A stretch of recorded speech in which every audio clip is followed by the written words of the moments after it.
Christian men aren't leading their families, they're controlling them, and they think it's the same thing.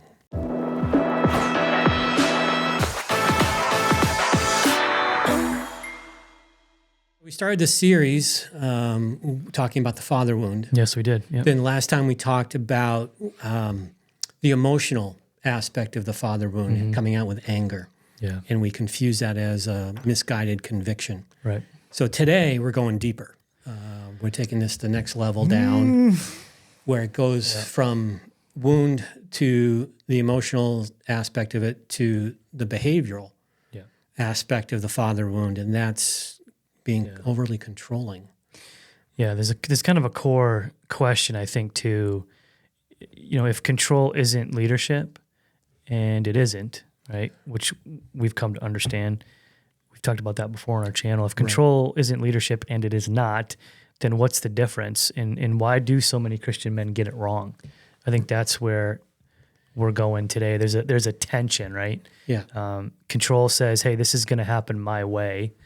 And, you and I often are honest with each other. We feel that. We do. In our marriages sometimes, in our places of employment, things like that. Men have a tendency to, hey, this is going to happen the way that I want it to happen. That's a man struggle, I think. Yeah, just like we mentioned last time, women tend to lean into fear as a fleshly response, and men kind of tend to lead into an anger response. Right. And this really hits home for us too. I think so. And this just calls out that, hey, this is something we all need to be working on. And this isn't a one and done. This is build awareness of it, build in opportunities to not react to it, but step back, evaluate, self-diagnose, prayerfully, Holy Spirit guide me, and then respond to the external stimulus. Yeah. And I think what's crazy about this, Bill, is you look at, if you are the person, right? If I'm the person who says this is happening my way, right? That's control. Responsibility is, this is where you peel back a layer. I own the outcome regardless of who gets the credit. That's right. Right? They sound familiar for about 5 seconds and then they kind of diverge completely. So if you look at control, that this is going to happen my way. Responsibility is no matter, who actually does this and what actually the outcome is, I take responsibility for it. That's actually a leadership, attitude through and through, regardless of if it's marriage or parenting, or we as men are responsible for everything that happens under the roof of our homes. Right. That's right. Right. And so regardless of if it's something our child did or our wife did, part of being a leader in the home, part of being, responsible in the home is saying, hey, I own this mistake. Absolutely. There's even a book out there, friends at work know I'm really big into reading leadership books.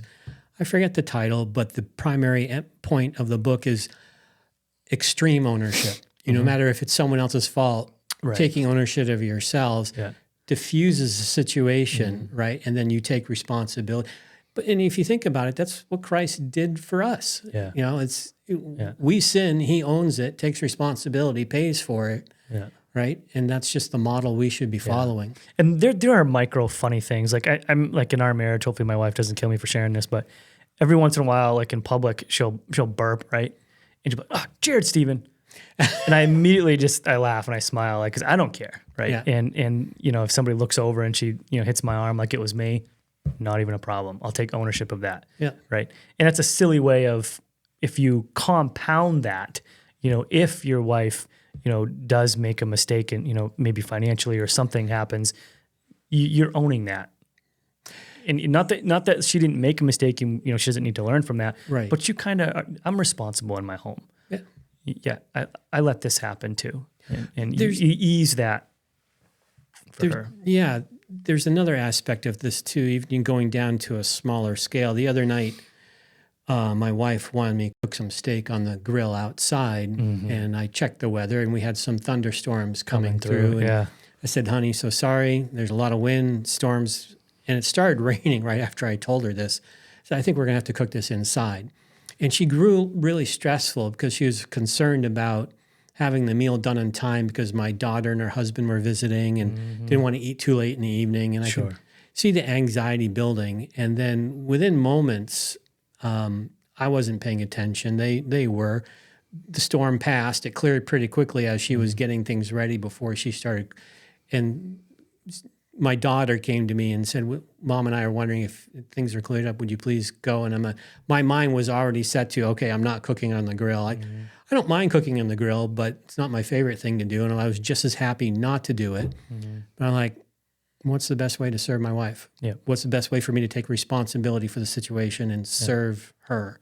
Yeah. So I went and cooked on the grill. Yeah. Right. Even in small areas like that is a big deal for those around us. Yeah. And obviously taking responsibility in this case, and in many of the cases, it eases the pressure and the stress off of the family. You think of like the husband who, wants to control the finances. Like obviously it's a good thing when a man is responsible and has that responsibility in the home, but it does not mean he doesn't involve his wife in those decisions. Right. So I think there's a difference between I'm controlling this and, you're not allowed to do this, that, and the other thing because we don't have the money to do it, blah, blah, blah, blah. And they're coming down harsh. That's a controlling aspect instead of involving your spouse when you need to on those types of things. Finances is a big one. We talked about this just before we pressed record, and I take care of the finances. Yeah, you do. Right. My wife is just as happy not to have that stressor in her life. Just let me know how much I can spend on groceries this month. Yeah. Not a problem. But I keep her informed along the way. Right. And she's like, okay, you can tell me this, but I'm visual, but I don't want to get into the visuals because it stresses me out. And so, but I said, look, short answer, we're doing okay. Yeah. And it's interesting because for me, we're the opposite. Yeah. Like I started years ago, early in our marriage by doing, we did it together all the time. And then she started doing things online. And was a quicker study than I was, and now she does just about all of the finances, which sometimes irritates her. But at the same time, I'm like, well, let's sit down and show me and give me the passwords. And so I've started downloading some of those things, onto my, she's always doing the remote deposits and all that stuff, and so I'm learning now slowly how to catch up and help. But I think it's funny because we're talking about control versus responsibility, and there is something that our pastor had told us. I think it was I think he's mentioned it a few times. I know you've heard it from him, but he says a man in his passivity, right, which is the opposite of controlling, right, lets things go. His wife will easily take those. Right. And then it'll be stress for her. So that's kind of the opposite of like, you don't want to be too controlling, but you don't want to be extremely passive either. No, you want to take up the responsibility when you should to serve. Yeah. So let's, again, I think, control would be fear dressed up as leadership. Yes. Right. And responsibility is ownership dressed up as service, which is the word you kept using. Correct. Again, control is fear dressed up as leadership. Responsibility is ownership dressed as service. Yeah.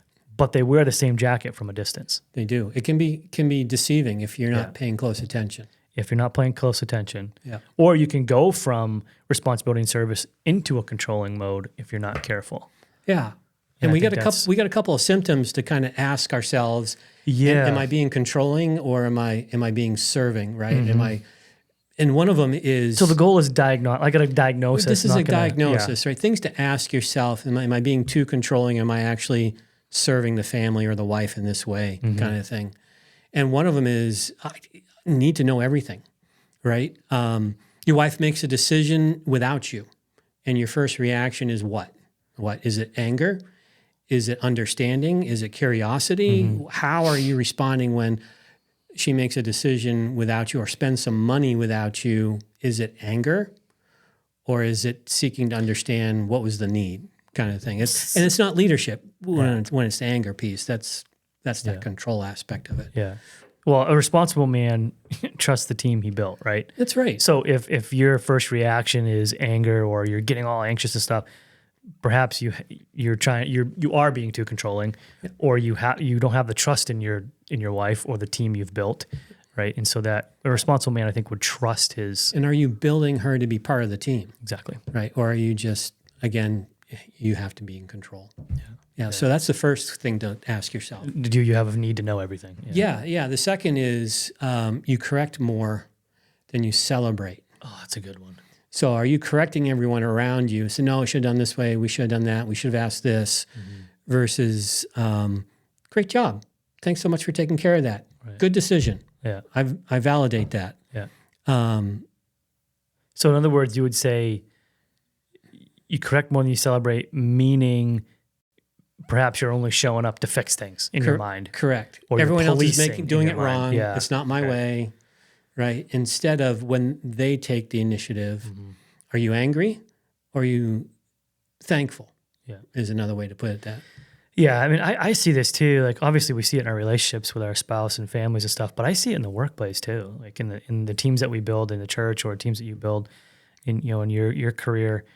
There is a sense in, oh no, I got to make sure this was done the right way. But is the right way your way? Exactly. Or is the right way, hey, this is done and it wasn't quite the way I would do it, but they did a good job and they got the job done. If you're showing up with the attitude that you need to fix everything, how much do those around you appreciate that and value that? It's like, oh, I can't do anything right. Can't make this guy happy. Yeah. So that's not leadership. Yeah. And those are two good symptoms. You need to know everything, or you correct more than you celebrate. What's the third one you said you had? Yeah. Confusing compliance with respect. Explain that. So if everyone is submitting to your will because you need to be in control, they're being compliant to you. Yeah. We perceive that as being, oh, no, you're just being respectful. That's what a wife should be. We should be respectful. It's the Bible says that's not respect. That's an abuse. Yeah. You can demand compliance from anyone with enough volume, right?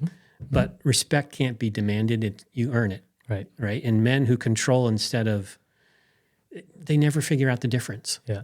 And what's going to happen, I'm just going to say this out loud because this is what happens all the time. We're going to say something like this, like, respect is earned, and men who control instead of lead never figure out the difference and all that stuff. And we're going to have men dropping comments, well, I've been serving my wife and I've been earning respect and she still doesn't do X, Y, and Z. We're not here to police your wife. No. We're here to say, hey, this is the man's responsibility. Right. And perhaps in another episode, maybe some ladies can tackle that, or we can tackle that in the future.